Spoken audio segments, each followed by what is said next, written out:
بك يا شهر رمضان، هلا بك دوم نستنى يا شهر الخير والإحسان، وطول العام ما ننسى.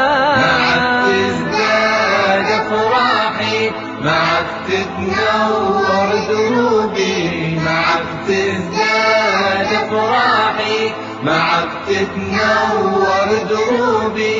هلا بك يا شهر رمضان، هلا بك يا شهر رمضان.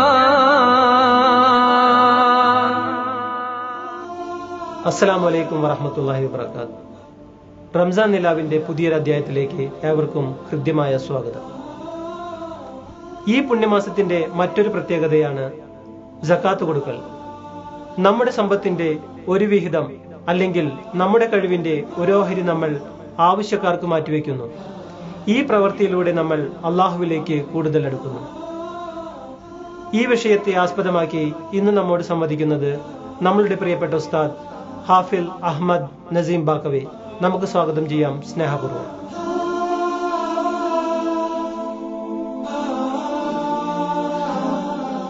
السلام عليكم ورحمة الله تعالى وبركاته. أعوذ بالله من الشيطان الرجيم. بسم الله الرحمن الرحيم. ولا يحسبن الذين يبخلون بما آتاهم الله من فضله ولا يحسبن الذين يبخلون بما آتاهم الله من فضله هو خيرا لهم بل هو شر لهم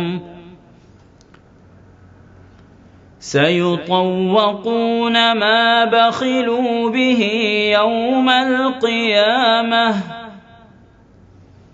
ولله ميراث السماوات والأرض والله بما تعملون خبير.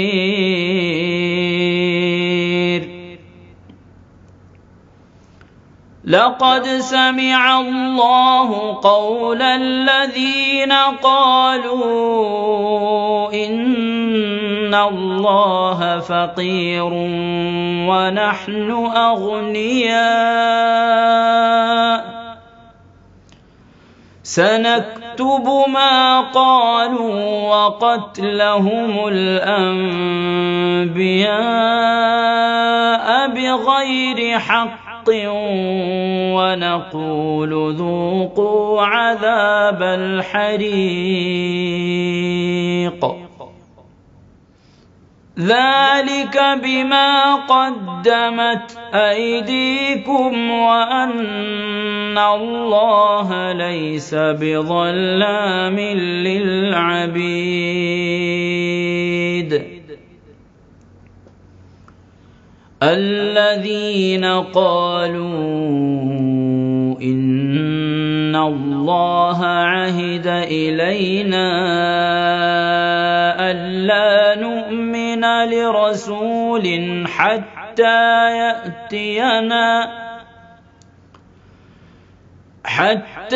يأتينا بقربان تأكله النار.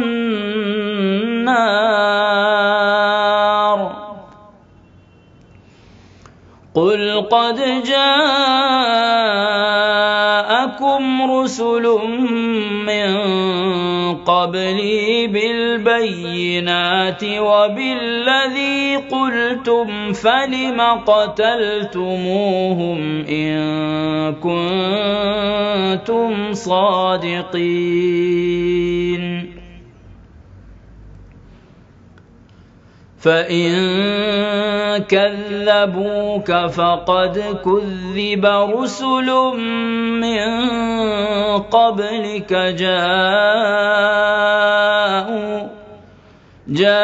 جاءوا بالبينات والزبر والكتاب المنير صدق الله العظيم. ബഹുമാനമുള്ള എൻ്റെ സഹോദരങ്ങളെ, വളരെ പ്രധാനമായ ഒരു വിഷയമാണ് ഇന്ന് നാം ചർച്ച ചെയ്യുന്നത്. അല്ലാഹു സുബ്ഹാനഹു വ തആലയാണ് നമുക്ക് എല്ലാവിധ അനുഗ്രഹങ്ങളും നൽകിയത്. നാം ജനിക്കുന്ന സമയത്ത് നാം ഒന്നുമല്ലായിരുന്നു. ഒന്നുമല്ലാത്ത ഒരവസ്ഥയിൽ നിന്നും അല്ലാഹു നമ്മെ വലിയ പല രീതിയിൽ അവൻ അനുഗ്രഹിച്ച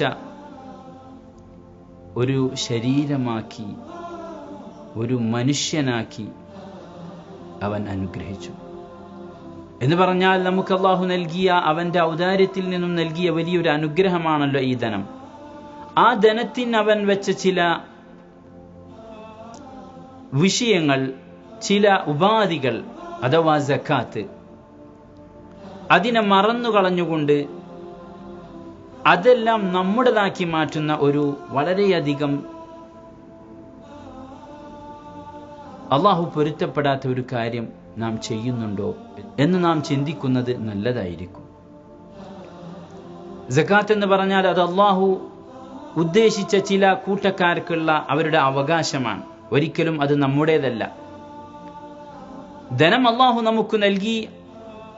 ആ നൽകിയ ധനത്തിൽ നിന്നും അവൻ പറഞ്ഞ ആളുകൾക്ക് അതിന്റെ വിഹിതം കൊടുത്തേ പറ്റൂ.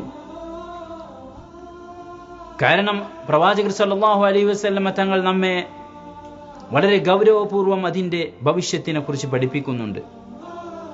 നാം കെട്ടിപ്പൂട്ടി വെക്കുന്ന ഈ ധനം, അത് സക്കാത്ത് കൊടുക്കാതെ ആ മുതലിന്റെ അഴുക്ക് എന്ന് തന്നെ പറയാകുന്ന ഈ സക്കാത്ത് നാം നമ്മുടെ കയ്യിൽ വെച്ച് നമ്മുടെ മുതലും നമുക്കുള്ളെല്ലാം നാം നാശത്തിലേക്ക് തള്ളിവിടരുത്, തള്ളിവിടുന്ന അവസ്ഥയുണ്ടാകരുത് എന്നത് പ്രവാചകരുടെ വചനം നമ്മെ വല്ലാതെ പഠിപ്പിക്കുന്നു. സക്കാത്ത് കൊടുക്കാതെ നാം കെട്ടിപ്പൂട്ടി വെക്കുന്ന മുതൽ അതൊരു മാലയാക്കി, സ്വർണമാലയല്ല മറിച്ച് ഒരു സർപ്പമാലയാക്കി നാളെ അവന്റെ കഴുത്തിൽ അണിയിക്കുമെന്നാണ് ഹബീബ് പഠിപ്പിക്കുന്നത് സല്ലല്ലാഹു അലൈഹി വസല്ലം. അഥവാ സക്കാത്ത് കൊടുക്കാത്ത ധനത്തെ അള്ളാഹു വിഷം അധികമുള്ള ഒരു സർപ്പമാക്കി രൂപാന്തരപ്പെടുത്തുകയും എന്നിട്ടത് അവന്റെ കഴുത്തിൽ അണിയിക്കുകയും അതവന്റെ ചിരിയിൽ കടിച്ചുകൊണ്ട് ഞാൻ നിന്റെ ധനമാണ്, ഞാൻ നിന്റെ നിധിയാണെന്ന് പറയുകയും ചെയ്യുമെന്ന് നമ്മുടെ നേതാവായ നബി സല്ലല്ലാഹു അലൈഹി വസല്ലം തങ്ങൾ പഠിപ്പിക്കുകയാണ്. അല്ലാഹു പറയുന്നു, വലാ യഹ്സബന്നല്ലദീന യബ്ഖലൂന ബിമാ ആതാഹുമുല്ലാഹു മിൻ ഫദ്ലിഹി ഹുവ ഖൈറൻ ലഹും. തന്റെ അനുഗ്രഹം മൂലം അല്ലാഹു നൽകിയ ധനത്തിൽ നിന്ന് ولا يحسبن الذين يبخلون بما آتاهم الله من فضله هو خيرا لهم بل هو شر لهم. തന്റെ അനുഗ്രഹം മൂലം അല്ലാഹു നൽകിയ ധനത്തിൽ പിശുക്ക് കാണിക്കുന്നവർ അതവർക്ക് ഗുണമാണെന്നൊരിക്കലും ഭാവിക്കരുത്, മറിച്ച് അതവർക്ക് വലിയ ദോഷമാണ്. സയുതവഖൂന മാ ബഖിലൂ ബിഹി യൗമൽ ഖിയാമ. തങ്ങൾ പിശുക്ക് കാണിക്കുന്ന ധനം കൊണ്ട് അന്ത്യനാളിൽ അവർക്ക് കണ്ടാഭരണം അണിയിക്കപ്പെടുന്നതായിരിക്കും. വലില്ലാഹി മീറാസുസ് സമാവാതി വൽ അർദ്. ആകാശഭൂമികളുടെ അനന്തരാവകാശം അത് അല്ലാഹുവിനാകുന്നു. വല്ലാഹു ബിമാ തഅമലൂന ഖബീർ. നിങ്ങൾ പ്രവർത്തിക്കുന്നതിനെ കുറിച്ച് അല്ലാഹു സൂക്ഷ്മമായി അറിയുന്നവനാകുന്നു. ഈ ആയത്ത് നമുക്ക് വലിയൊരു പാഠം നൽകുന്നുണ്ട്, വലിയൊരു ഓർമ്മിപ്പിക്കൽ നൽകുന്നുണ്ട്. നമ്മുടെ സക്കാത്ത്, ആ സക്കാത്ത് നാം കൊടുക്കാതെ മൂടിവെക്കുന്നത്, അതല്ലെങ്കിൽ തൻ്റേതാക്കി വെക്കുന്നത് നിശ്ചയമായും നാളെ വലിയൊരു പരാജയം, വലിയൊരു നഷ്ടം, വലിയൊരു ദോഷം നാം തന്നെ നമുക്ക് വേണ്ടി നേടിവെക്കുന്നതിന് വിലക്ക് വാങ്ങുന്നതിന് തുല്യമായിരിക്കും. ഒരു സർപ്പം നമ്മുടെ കഴുത്തിൽ നമ്മെ ആക്രമിച്ചുകൊണ്ട് നമ്മുടെ ചിരിയിൽ കടിച്ചുകൊണ്ടിരിക്കുന്ന ഒരവസ്ഥ നാം തന്നെ ഉണ്ടാക്കി തീർക്കരുത്. അതുകൊണ്ട് നമ്മുടെ സക്കാത്ത് നാം കൊടുത്തു വീട്ടുക. എത്ര കൂടുതലുള്ളതാണെങ്കിലും അത് അള്ളാഹു കൽപ്പിച്ചതാണ്, അവൻ കൽപ്പിച്ചത് ചെയ്തേ പറ്റൂ എന്നൊരുത്തമ ബോധത്തിൽ നാം പ്രവർത്തിക്കുകയും അങ്ങനെ അള്ളാഹു പറഞ്ഞതനുസരിച്ച് ജീവിക്കുന്നവരായി നാം മാറുകയും ചെയ്യുക. അള്ളാഹു സുബ്ഹാനഹു വ തആല നമ്മെ അനുഗ്രഹിക്കട്ടെ. وآخر دعوانا أن الحمد لله رب العالمين. سبحانك اللهم وبحمدك أشهد أن لا إله إلا أنت أستغفرك وأتوب إليك. والسلام عليكم ورحمة الله وبركاته.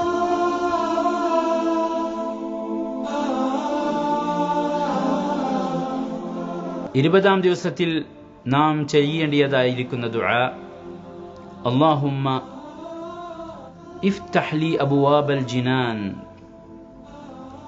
اللهم افتح لي أبواب الجنان وأغلق علي فيه أبواب النيران ووفقني فيه لتلاوة القرآن يا منزل السكينة في قلوب المؤمنين. അള്ളാഹുവെ, സ്വർഗ കവാടങ്ങൾ എനിക്ക് നീ തുറന്നു തരണമേ, നരക കവാടങ്ങൾ എന്നെ തൊട്ട് കൊട്ടിയടക്കണമേ തമ്പുരാനെ. സത്യവിശ്വാസികളുടെ മനോമുകിരത്തിൽ ശാന്തി നിറക്കുന്ന റബ്ബേ, ഖുർആൻ പാരായണത്തിന് എനിക്ക് നീ തൗഫീഖ് നൽകണമേ തമ്പുരാനെ. സക്കാത്തിനെ കുറിച്ചും അതിന്റെ മഹത്വത്തെക്കുറിച്ചും നമ്മോട് സംബന്ധിച്ച പ്രിയപ്പെട്ട ഉസ്താദിനെ നന്ദി രേഖപ്പെടുത്തുന്നതോടൊപ്പം ഇന്നത്തെ ഈ ക്ലാസ് നിങ്ങൾക്ക് ഏവർക്കും വിജ്ഞാനപ്രദമായി എന്നുള്ള ശുഭാപ്തി വിശ്വാസത്തോടെ വീണ്ടും കണ്ടുമുട്ടാം. മാസ്സലാമ. هلا بك يا شهر رمضان، هلا بك دوم نستنى يا شهر الخير والإحسان، وطول العام ما ننسى. معك تزداد أفراحي، معك تتنور دروبي، معك تزداد أفراحي، معك تتنور دروبي. هلا بك يا شهر رمضان، هلا بك يا شهر رمضان.